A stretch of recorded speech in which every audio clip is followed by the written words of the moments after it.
सिमी बहू, सबका नाश्ता हो गया क्या? जी माँ, मुझे भी बहुत ज़ोरों से भूख लगी है। बस मैं भी अपने लिए 2 परांठे बना लूँ, फिर आपकी और अपनी चाय बना लूँगी। तभी बाहर से परी के रोने की आवाज़ आई तो सासू माँ उमा देवी ने कहा, तुम्हारा नाश्ता मैं लाती हूँ, तुम जाकर देखो। सिमी दौड़कर अपने कमरे में गई तो देखा कि उसकी 8 माह की बेटी जाग गई थी। वह उसे अपनी गोद में लेकर अपना दूध पिलाने लगी। 2 मिनट बाद उमा देवी सिमी के लिए नाश्ता लेकर भी आ गई। सिमी बहुत खुश हुई और उमा देवी थाली बहू के सामने रखकर वापस किचन में चली गई। उसने थाली में देखा कि उसमें रात की बची हुई दाल और 2 चपातियाँ थी। अभी वह सोच ही रही थी कि सासू माँ चाय लेकर आ गई। आते ही बोली, शोर मचा रखा था कि ज़ोरों की भूख लगी है और खाना वहीं पर पड़ा है, खाया क्यों नहीं? माँ जी, मैं तवा गर्म होने के लिए रख कर आई थी, तो ये क्या? रोटी है और क्या? तवा गर्म था तो चपातियाँ गर्म करके ले आई और दाल भी गर्म कर दी। लेकिन गोभी के पराठे?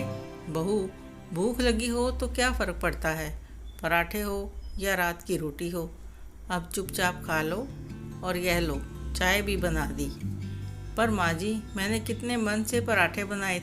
बासी रोटी और दाल खाते हुए उसकी आंखें नम हो गई थी, पर वह चुपचाप खाने लगी।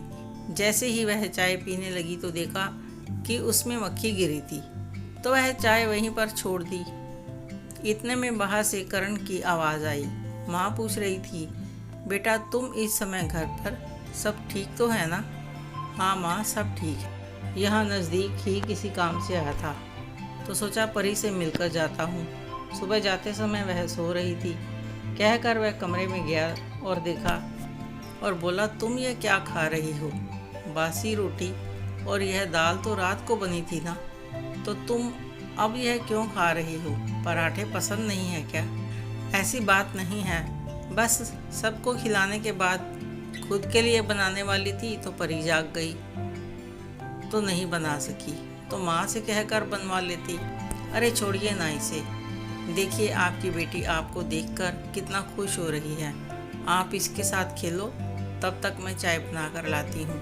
आप पियेंगे क्या? नहीं, तुम पियो, मैं जा रहा हूँ, मुझे देर हो रही है। और करण चला गया और सिमी किचन में गई और चाय बनाने लगी तो सासू माँ ने आकर कहा, बहू, घर का राशन लाने में पैसे लगते हैं और तुम चीज़ों की कदर नहीं करती। चाय बनाकर तुम्हें देकर तो आई थी, मेरे हाथ की चाय पसंद नहीं आई क्या? माँ जी, चाय में मक्खी गिरी हुई थी। एक तो बासी खाना, उस पर मक्खी वाली चाय कैसे पी सकती थी? बहू के बासी खाना बोलने पर उमा देवी को गुस्सा आ रहा था। एक तो नाश्ता बिस्तर पर बिठा कर कराया, उस पर तुम्हारे नखरे ख़त्म नहीं होते, तो खुद बनाकर खा लिया करो, मुझसे नहीं होगा। कई बार ऐसा होता कि सिमी घर के सभी लोगों को खिला देती, जब खुद खाने लगती तो बच्चे के रोने के कारण या तो उसका खाना लेट हो जाता या फिर बना नहीं पाती। कोई भी बच्ची को भी गोद में उठाने को तैयार नहीं होता। खा पीकर सब अपने अपने कामों में व्यस्त हो जाते थे। एक बार ससुर जी की तबीयत थोड़ी ख़राब थी तो उन्हें 3-4 दिन तक घर पर रहना पड़ा। लेकिन जो कुछ भी घर में होता है वह छिप नहीं सकता, कभी ना कभी सामने आ ही जाता है। ऐसे ही रात का बचा हुआ खाना सिमी के सामने रखा हुआ था और ससुर जी परी से मिलने बहू के कमरे में आ गए। बहू की थाली को देखकर ससुर जी को गुस्सा तो आया, लेकिन उस समय कुछ नहीं बोले और पोती के साथ खेलकर अपने कमरे में चले गए। शाम के समय परी रोने लगी और सासू माँ ने बड़बड़ाना शुरू कर दिया कि काम का समय हो गया है तो बच्ची का रोना भी शुरू हो गया है, बस काम नहीं करना पड़े। परी का रोना बंद नहीं हो रहा था। सिमी भी परेशान थी। वह परी को कुछ खिलाना चाह रही थी पर वह नहीं खा रही थी, दूध भी नहीं पी रही थी। तो ससुर जी ने उमा देवी से कहा कि जाकर देखो परी क्यों रो रही है। तो वह बोली कि भूख लगी होगी या नींद आई होगी, और क्या होगा। उमा जी, आप ज़रा देख लो, इतना तो नहीं रोती है। ससुर जी सिमी के हाथ से परी को लेकर भीतर उमा जी के पास जाते हैं और कहा कि देखो इसे क्या हुआ है। उमा ने परी को गोद में लिया और सिमी से कहा कि इसे भूख लगी होगी, कुछ खाने के लिए दे दो, मैं खिला देती हूँ, तुम जाओ। उमा तुम थोड़ा ध्यान दिया करो, बच्ची छोटी है, इसे तुम संभाल लिया करो या खाना बना लिया करो। बहू बेचारी अकेले क्या क्या करे। आपको बड़ी हमदर्दी होती है, हमने भी बच्चे पाले हैं। जरा सा बच्चा रोता है तो काम छोड़कर बैठ जाती हैं आजकल की बहुएं। हमें तो कोई साथ नहीं मिला। इतना सुना तो वे रसोई की तरफ गए।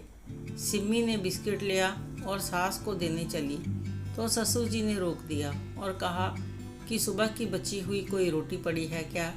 सिम्मी ने चपाती बॉक्स में देखा तो एक रोटी पड़ी थी, तो ससुर जी ने थोड़ी सी रोटी तोड़ी और लेकर उमा के पास गए।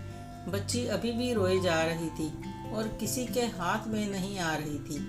उमा जी भी परेशान हो गई थी कि आखिर हुआ क्या है, इसे इतना ज़्यादा क्यों रो रही है। तो ससुर जी ने रोटी का टुकड़ा उमा के हाथ में दे दिया और कहा कि इसे रोटी खिलाओ, चुप हो जाएगी, इसे तेज भूख लगी होगी। सिमी हैरान थी कि पापा जी क्या कर रहे हैं, परी को रोटी खिलाने के लिए क्यों बोल रहे हैं। और उमा ने भी गुस्से में कहा कि क्या है यह सब, इतनी छोटी बच्ची को कोई बासी रोटी खिलाता है क्या। एक तो ये इतना रो रही है और आप। तभी उन्होंने कहा कि उसके पेट में दर्द हो रहा है, हींग का लेप लगाओ।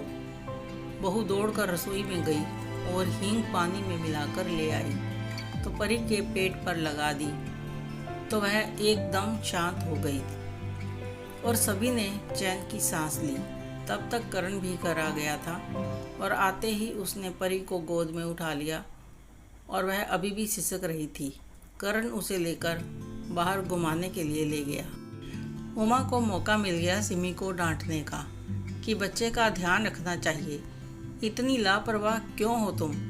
अब मौका ससुर जी को मिला कि अगर बहू को बासी खाना दोगी तो बच्चे को पेट में दर्द तो होगा ही।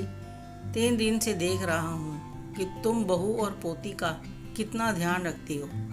आज सुबह ही तो देखा था, बहू सबको नाश्ता करा के बच्ची को लेकर बैठ गई थी और तुम उसके लिए रात की बची रोटियां गरम करके खिला रही थी और वह भी चुपचाप खा गई। सब देखा था मैंने।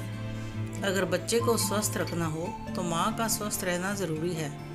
उसे बासी खाना नहीं बल्कि पौष्टिक आहार की ज़रूरत होती है। तभी करण ने भी कहा कि माँ मैंने भी देखा था सिम्मी को बासी रोटी और दाल खाते हुए। जिस दिन गोभी के पराठे बने थे मैंने सिम्मी से पूछा भी, लेकिन वह बात को टाल गई। ससुर जी ने कहा कि अगर ज़्यादा खाना बन जाए तो गाय को डाल दिया करो या उतना बनाओ जितने की ज़रूरत हो। करण ने कहा माँ आखिर हम लोग कमाते किस लिए हैं कि घर की बहू को बासी खाना मिले, तो बच्चा भी तो परेशान होगा।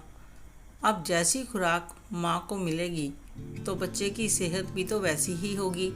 माँ अगर आपकी बहू घर भर का काम करती है तो क्या आप उसे ताज़ा खाना नहीं खिला सकते।